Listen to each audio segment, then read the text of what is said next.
Bonjour, on passe à la deuxième partie de leçon, la demi-droite. Définition, on écrit soit D une droite,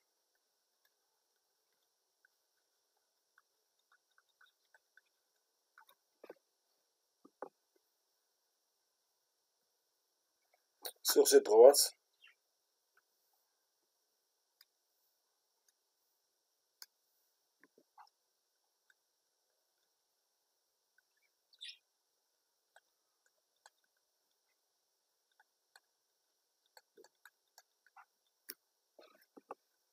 on choisit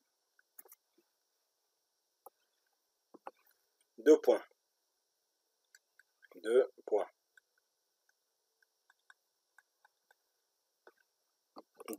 distincts, E et F. Cette droite est appelée la droite D. On va choisir deux points. Premier point est appelé E. Deuxième point est appelé F.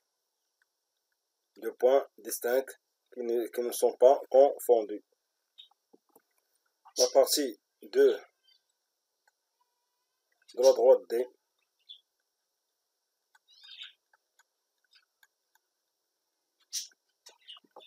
limitée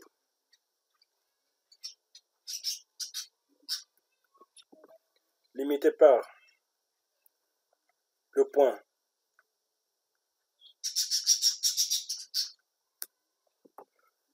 E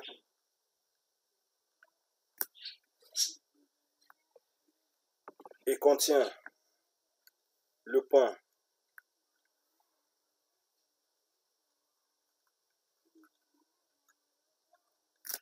F et contient le point F est appelé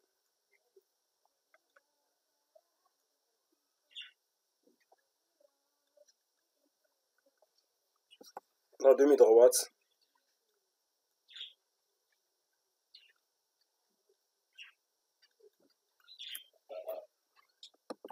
d'origine, E, car est limitée au point E, d'origine E et qui passe par le point F. Notez, cette demi-droite est notée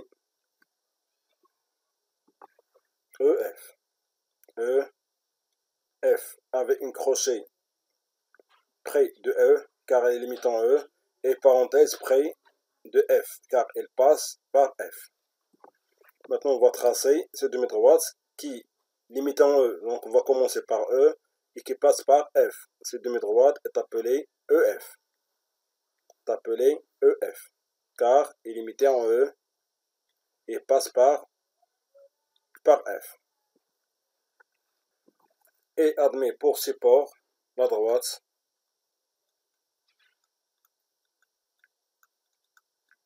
D. La droite D est appelée le support de la demi-droite EF.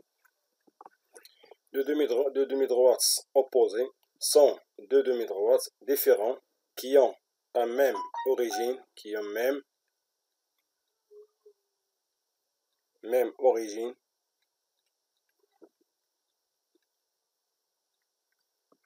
même support,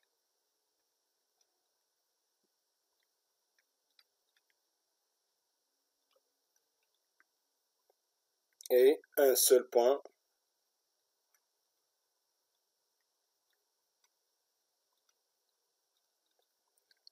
commun qui est l'origine.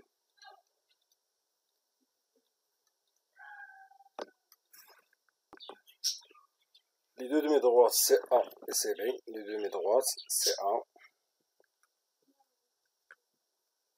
et CB sont opposées.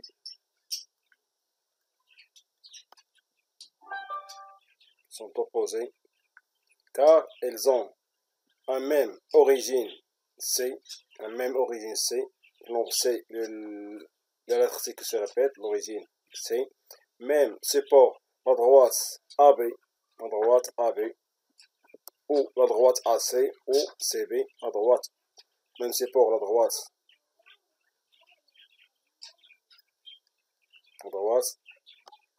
AB, un seul point commun, C, qui est l'origine. On passe au deuxième exemple. Les deux demi-droites maintenant, C, le droite CB,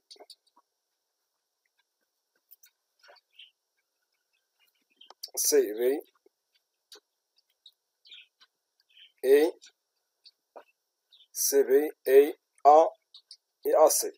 CB et AD, pardon. CB et AD sont deux demi-droites qui ne sont pas opposées.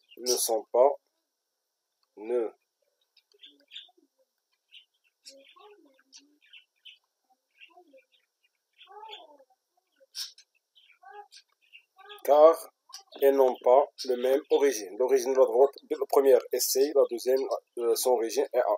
N'ont pas le même origine.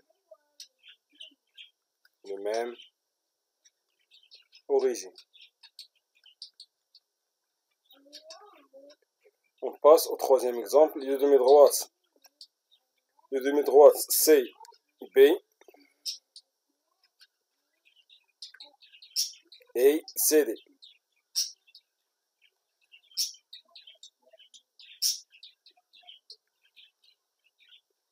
Aussi ne sont pas opposés.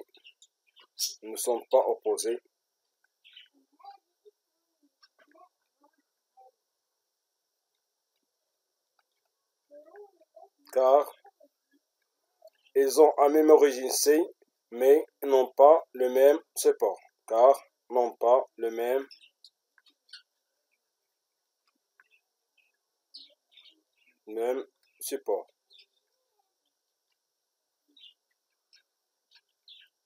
Le support de la première demi-droite, c'est à la droite CB. Et la deuxième demi-droite, son support à la droite CD. Donc, n'ont pas le même support. On passe maintenant aux deux demi-droites, CAC.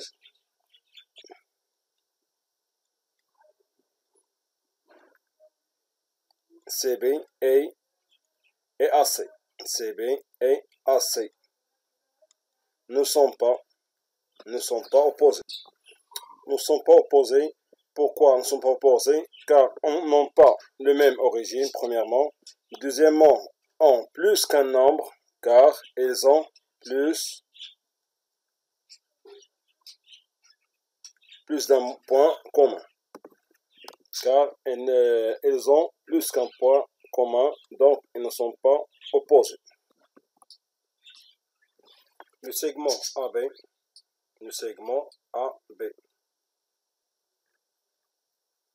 Notez aussi BA avec deux crochets. On note AB entre crochets ou BA entre crochets. C'est le même segment. L'extrémité A et B. Les deux points A et B sont appelés extrémités du segment. Et c'est une partie de la droite AB entre parenthèses pour différencier entre droite et segment. Et limiter des deux côtés.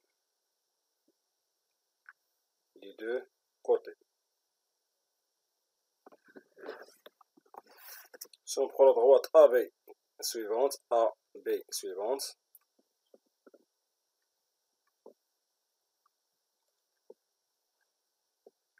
la partie limitée par les deux points,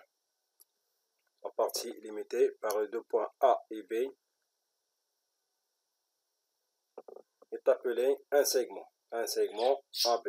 Cette partie est appelée un segment AB, limité par les deux points A et B qui s'appellent les extrémités du segment.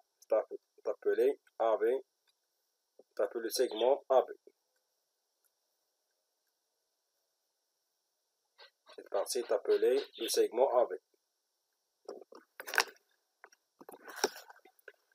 La longueur du segment MN, on passe à petit de longueur d'un segment. On écrit la longueur d'un segment MN est appelée aussi la distance entre les deux points A et B, M et N. La distance entre les deux points A et N. Notez MN ou NM. Ici, on va tracer un segment MN de longueur 5 cm. De longueur 5 cm. On va l'appeler MN. MN. De longueur 5 cm. Donc MN égale à 5 cm. 5 cm. Longueur du segment MN égale à 5 cm. On passe à petit 2 métrique. Définition. Deux segments égaux sont deux segments qui ont la même longueur. Qui ont la même longueur.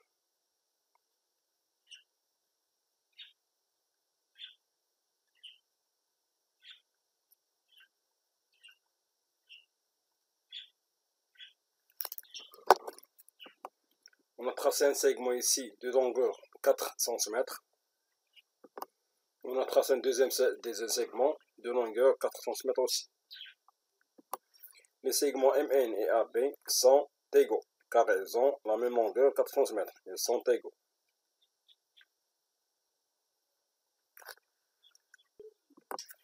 On écrit MN égale AB égale 4 cm. On passe au petit 4, milieu d'un segment, définition. Le milieu d'un segment est le point de ce segment qui est équidistant de ses extrémités. Autrement dit, le point M est le milieu du segment AB, signifie que M appartient au segment AB et signifie aussi que la distance MA est égale à la distance MB. Maintenant, on va tracer M, le milieu du segment AB. Pour le tracer, on prend le compas et on met l'aiguille du compas au point A. On prend plus que la moitié de AB, on trace un petit arc au-dessus de AB. On trace un petit arc au-dessus de AB.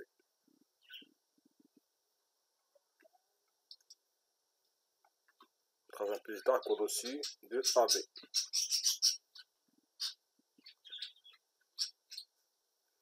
Donc sur le compas au deuxième contrepartie, on va tracer un même arc. On va tracer un même arc en gardant dans la longueur qu'on a déjà pris par le compas. Maintenant, on va mettre le compas au point B. On va tracer aussi un petit arc en gardant la même distance. On trace un petit arc pour avoir le point d'intersection avec les deux arcs. On tire le compas en deuxième partie pour tracer un deuxième arc. Comme ça, on a eu deux points d'intersection avec les arcs. On va prendre maintenant on prend la règle et on relie les deux points avec une règle pour avoir le point d'intersection avec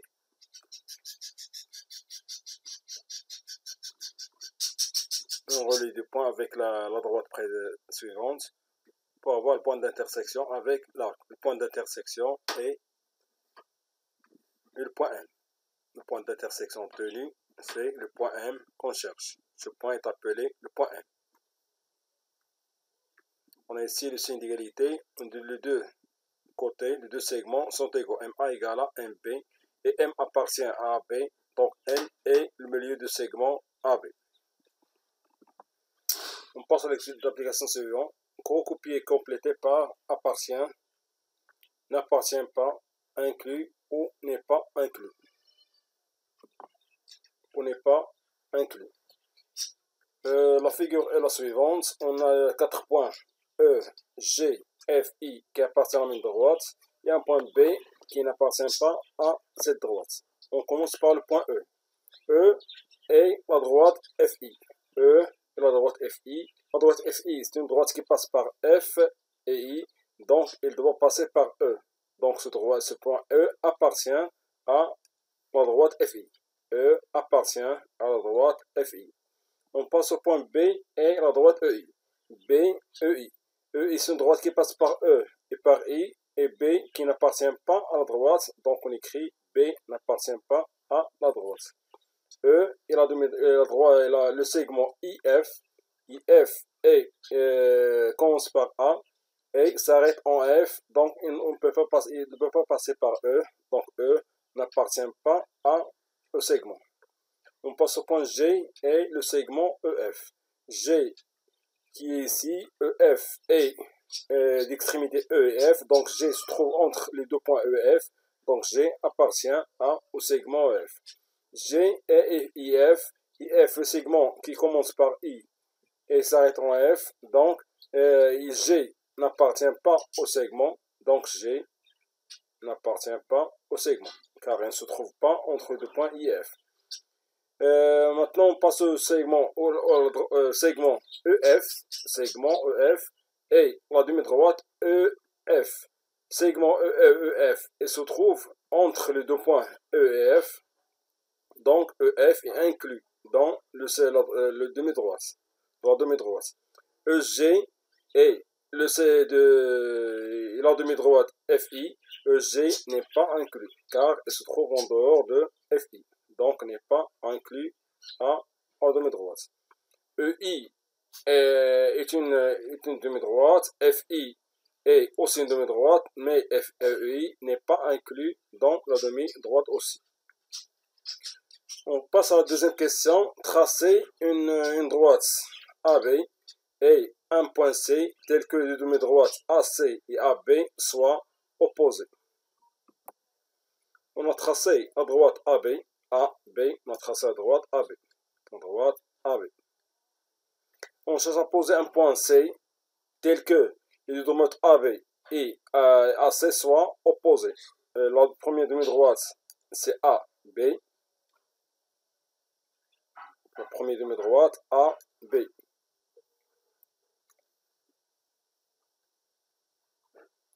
Et la deuxième demi-droite doit être opposée à cette demi-droite. La deuxième droite, c'est AC. Donc le point C doit être ici. Pour que les demi-droites soient opposées, on trace la deuxième demi-droite. AC. Les deux demi-droites sont opposées, donc le point C doit être ici. Comme ça, on a tracé les deux demi-droites. On trace maintenant le point I et J, les milieux respectifs de AB et AC. I, milieu de AC, et J, milieu de AC. I, milieu de AB, J, milieu de AC. On va tracer les tracés, on prend le compas. On met le compas au point A, et on prend plus que la moitié de AB. On prend plus que la moitié de AB. Et on trace un petit arc au-dessus de AB. On trace un arc au-dessus de AB. Et on tourne le compas pour tracer un deuxième arc au-dessous de AB. Maintenant, on va mettre le compas au point B. En gardant le même écart du compas, on va tracer de même deux arcs pour avoir un point d'intersection.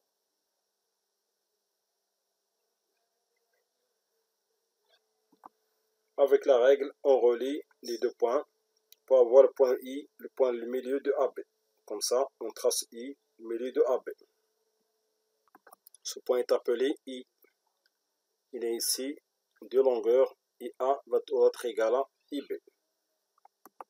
Maintenant, on va tracer J, milieu de AC. On prend toujours plus que la moitié de AC. On prend maintenant plus que la moitié de AC. Puis on trace un petit arc au-dessus de AB.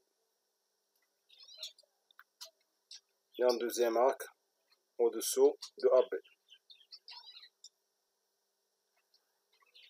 En gardant la même distance, on trace on déplace l'arc pour le mettre au point C, point A, puis on trace un arc, on trace un deuxième arc pour avoir le point d'intersection.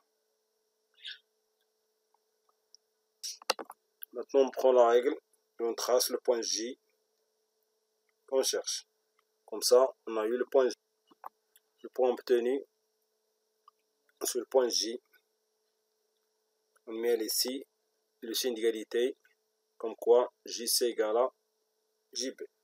Comme ça, on a tracé la figure. Pour la dernière question, on demande de montrer que J égale à 1/2 de BC. On écrit, on sait que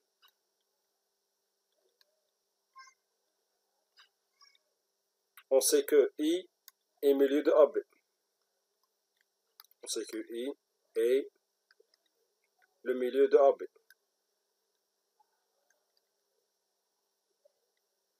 Milieu de AB. Donc, IA égale 1/2 de AB.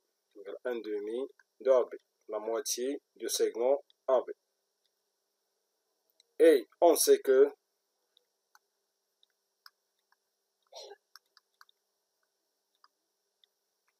J est le milieu de AC. Donc, IJ, donc JA, égale aussi la moitié de AC. Et puisque BC égale, et puisque IJ égale IA plus IJ, c'est ce segment, égale à quoi? Égale à IA plus AJ, plus AJ. Donc on va remplacer AI par 1/2 de AB et AJ, on va remplacer par quoi? 1/2 de AC. On écrit alors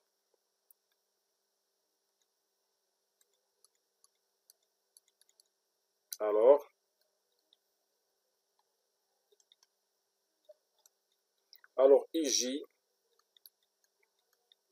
va être égal à 1/2 de AB plus 1/2 de AC.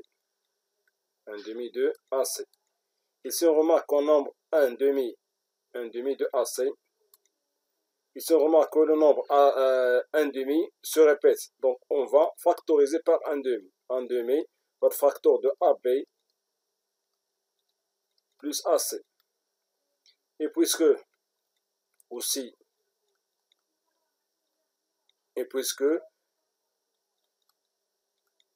BC égale ce segment BC égale à quoi? Égale à la somme du segment BA plus le segment AB. Donc égale à AB plus AC. Le segment BC égale à la somme de CA plus AB, donc AC plus AB. On va remplacer maintenant la somme de AB plus AC avec quoi? Avec BC. On va voir. On écrit maintenant alors IJ va être égal à 1/2 de BC. C'est ce qu'on cherche. Comme ça, on a terminé l'exercice d'application. On passe à l'exercice 11 de la page 27. On a tracé le triangle EFG. On trace maintenant la droite D qui est parallèle à FG et passe par E. On trace la droite perpendiculaire à la droite AFG. On trace une droite perpendiculaire à FG en utilisant l'équerre. On trace cette droite.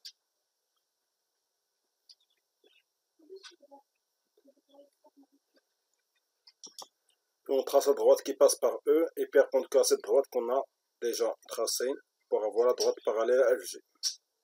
Maintenant, on trace une droite qui passe par E et perpendiculaire à cette droite. Comme ça, on a eu la droite D qu'on cherche. Cette droite est appelée D. Cette droite passe par E et parallèle à FG. On prend toujours l'équerre, on le pose sur la droite EF, puis on trace une droite qui est perpendiculaire à EF. On trace une droite perpendiculaire à EF. Maintenant, on trace la droite qui passe par G et perpendiculaire à cette droite. On passe la droite qui passe par G et perpendiculaire à la droite qu'on a tracée. Comme ça, on a eu la droite qui passe par G parallèle à EF. Cette droite est appelée D'. Cette droite est appelée D'. Cette droite passe par G et parallèle à EF. Maintenant, on trace la droite qui est perpendiculaire à EG. On trace la droite qui est perpendiculaire à EG. On trace la droite qui passe par F et perpendiculaire à cette droite qu'on a déjà tracée. Comme ça, on a eu la droite D seconde. Comme ça, on a tracé la droite D seconde. La droite D seconde qui passe par F et parallèle à EG. Et comme ça, on termine l'exercice. On passe à l'exercice 13 de la page 27. Comme vous le voyez, on trace à la figure suivante. On a A et B, 2 points, et D une droite, telle que A et B ne sont pas sur la droite D. A et B ne sont pas sur la droite D qui est en bleu. On a tracé la droite D' qui est parallèle à D et passe par A. D', c'est une droite qui est parallèle à D, passe par A. Et 2 secondes, une droite qui est perpendiculaire à D aussi, mais passe par B. D secondes, c'est une droite qui passe par B et perpendiculaire à D. On cherche que la question 5, que peut-on dire pour les droites D' et D secondes? Justifié, on écrit, on sait que on a D', cette droite est parallèle à D, est parallèle à la droite D. Et D secondes, la droite D secondes, est perpendiculaire à la même droite D. Donc, puisqu'on a une droite perpendiculaire parallèle à une droite D' et à la même droite D perpendiculaire à l'autre, donc les droites D' et D secondes sont perpendiculaires. Donc D' est perpendiculaire à D secondes. Comme ça, on a déterminé la position de D' par rapport à D secondes. Comme ça, on termine l'exercice. On passe maintenant à l'exercice 18 de la page 27. On commence par la première question. On a la figure suivante. La première question est que dire des points M, N, I et T. M, les points M, I, N et T. Les points M et N et T appartiennent à la même droite. Donc les points M, N, I et T sont alignés.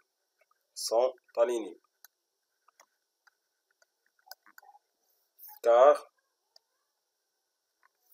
ils appartiennent à la même droite. On passe à la deuxième question. Que dire des droites MT et PB? MT, c'est la droite qui passe par M et T, celle-là. Et PB, cette droite. On remarque que les droites ont un point commun. Donc les deux droites sont 50. Sont 50 en I. Car elles ont un seul point commun.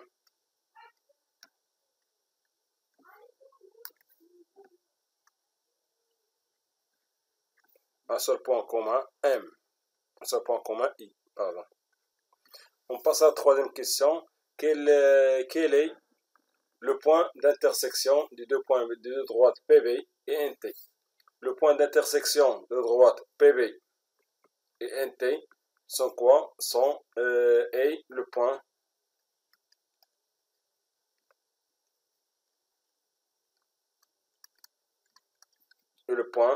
et le point I.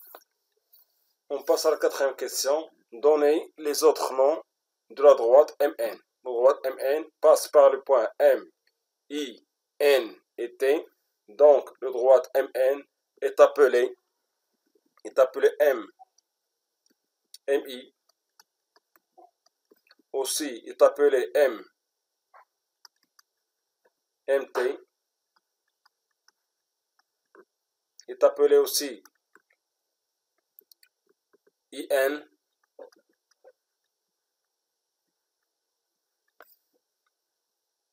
Aussi, on peut l'appeler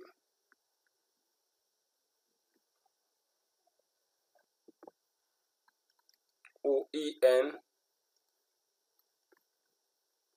NT,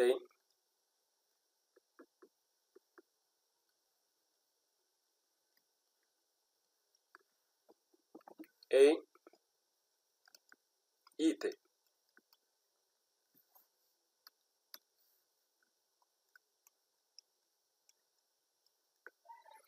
Complété par appartient ou n'appartient pas. On a P et la demi-droite IP. En demi-droite IP qui passe par I et qui commence par I et passe par P. Le point B n'appartient pas à la demi-droite.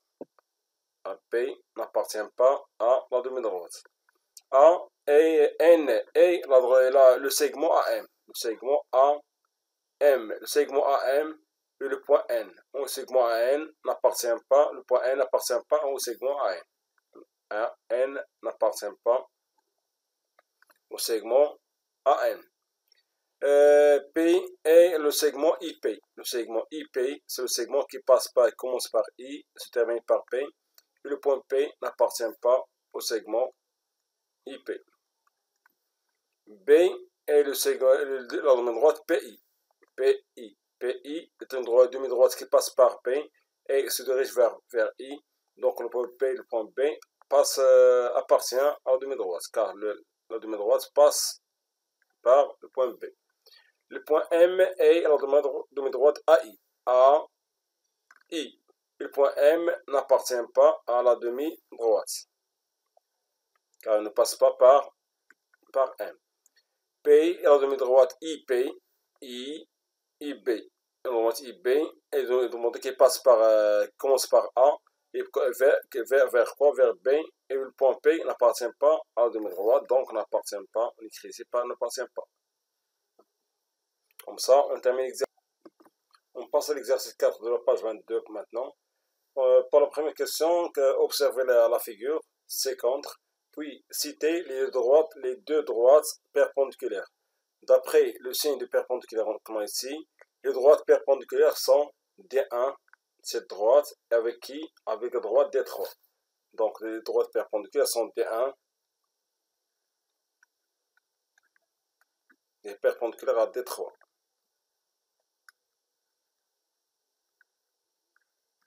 On a un signe de perpendiculaire aussi ici. Donc nos droites perpendiculaires sont D2 avec D1. D2 qui est perpendiculaire au CA, perpendiculaire à D1.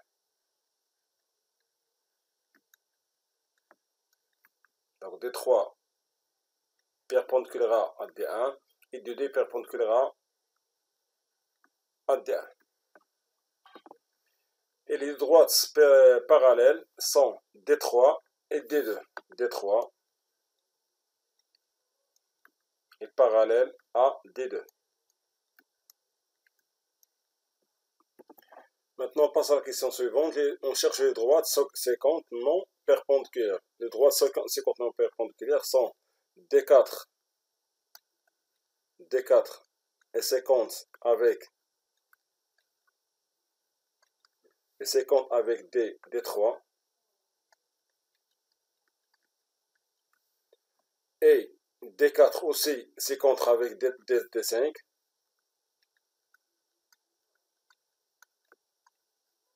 D4 avec D5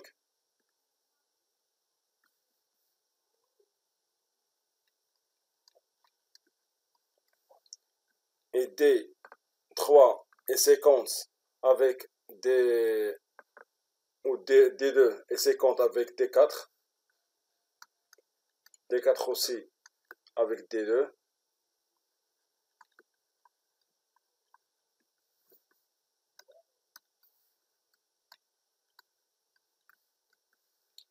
Elle a même droit D1 maintenant et 50 avec D5.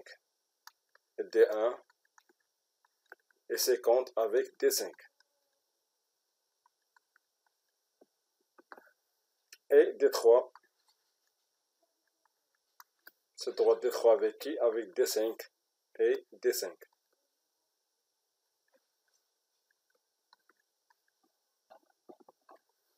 Il reste la deuxième question. Les droits D5 et D3 sont-elles séquences? Les droits D3 et D4, oui, ils sont. Oui, elles sont.